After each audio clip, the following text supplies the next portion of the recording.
Hello, everyone, and welcome to the lessons of organizational behavior.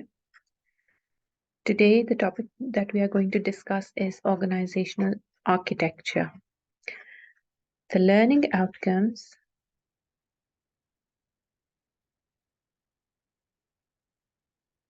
The learning outcomes of this modules are as follows. Know the four key features common to all organization: coordination of events, common goal, division of labor, hierarchy of authority, distinguish between differentiation and integration, identify four basic organization forms, a simple functional divisional matrix, name the organizational parts and grouping of tasks, distinguish between centralization and decentralization, characterize the bureaucratic organizations and know mechanistic and organic organizations.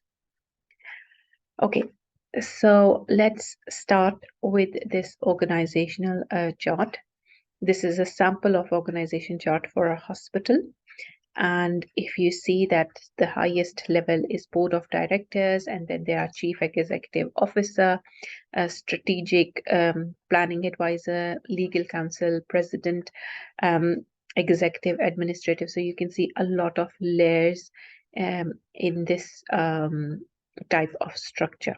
Okay, so this is the practical example of an organization structure. Okay, so if we move forward towards what are the elements of organization structure. So organization structure is about division of labor, how we divide the employees, how we divide the labor, and then what is their coordination, who is reporting to who, similarly hierarchy of authority, and the common goal that they are doing. If we look at it in the example previously, it means that an executive administrative director, it is divided accordingly, that administrative director and medical director. So administrative director is looking at the administrative tasks, and medical director is looking at the medical side of this hospital.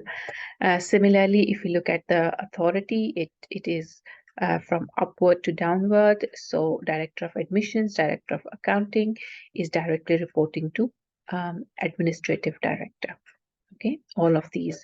And similarly, director of pharmacy, director of chief of physician, director of outpatient services, they all are actually reporting to executive. This is called hierarchy.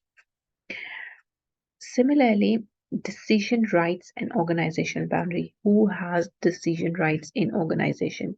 What are actually the decision rights? Unity of command. Is command coming from one person? In order to avoid conflicts, obviously, if you have two managers, imagine that how will you prioritize the work? Similarly, duality of command, that is matrix. Sometimes it is that you are reporting both to project manager and maybe marketing manager as well. So you need to make sure that how would you work in that kind of organization? Similarly, organizational boundaries distinguishes activities inside and outside the firm, requires consideration of. So you need to see that how your organization is integrated. Is it as either the um, either the command is following from vertical or horizontal, or make or buy decision. Okay, this is the simple form of organization. You can see that in the left picture, you can see two subordinates and three relationships. Similarly, in figure in figure 2, you can see three subordinates and there are 6 relationships. Like in this one, if you look at the second one, this person is actually reporting to this. Sorry, this person is directing this person is directing, and then these two, they are coordinating with each other, and then first and the third one, they are also coordinating with each other, but the command is coming from the one person.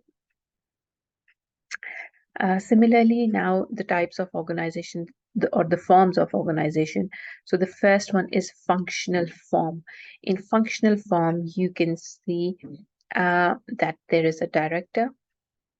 Okay, there are 4 different departments, and there is the four different functions, basically, that production function is different, finance function is different, and product X, Y, and Z.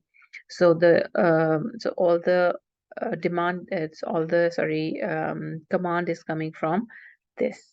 Okay, this is functional. If your organization is divided according to the functions they are performing. Similarly, product based. So your organization can be, if your organization has a very large product base, so maybe you can divide them according to the product X, product Y, product Z, research and development, marketing, production. Everything is different from the other department. Similarly, divisional forms according to geography. So geographical, if you see that area south, area north, area east, so each and every area has their own departments. Similarly, metrics form of organization. Metrics form of organization is a bit different from the others, because if there is, so there could be a product X, product Y, and product Z. So a person may be in the marketing, he may be working on product X, Y, and maybe Z as well. Okay, so this person, it means that will be reporting to both of those. So he will be involved in product X and product Y as well. Okay. Then moving on towards next is organizational behavior, advantages of matrix structure and disadvantages of matrix structure. So combining the efficiency of functional structure with the, obviously all these structures have their positives and negatives. If you see that in matrix structures, a difficult allocation of functional experts over different products, then confusion about responsibilities in matrix structure. There will be a confusion about responsibilities. So moving on towards next. So what is best is that choose the type of structure which is suitable for the organization. For bigger organizations, it is better they choose the functional structure, or maybe the divisional structure, or geographic, or the organization which are spread all over maybe a country or bigger geographical regions. They need to do it according to that. Okay, so similarly, bureaucratic organization, in bureaucratic organization, it was given by Max Weber in 1947. He said that organization needs to have a division of labor, hierarchy of authority, framework or rules, and administrative. So you can, as the name suggests, it's very, very bureaucratic. So it should have a lot of layers. Similarly, organizational behavior, mechanistic versus organic organizations. So task definition and knowledge required. So there are a lot of characteristics and difference between these two. For example, if we look at task flexibility, in mechanistic organization, task flexibility is rigid and routine. However, in organic organization, they are flexible and varied. Similarly, degree of hierarchical control. So it is very high for mechanistic organization. However, in organic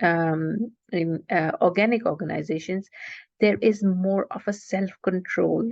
They give you more authority, responsibility to the employees to do their work in their own time, or they are mostly on the base. They are based on the outcome rather than the process.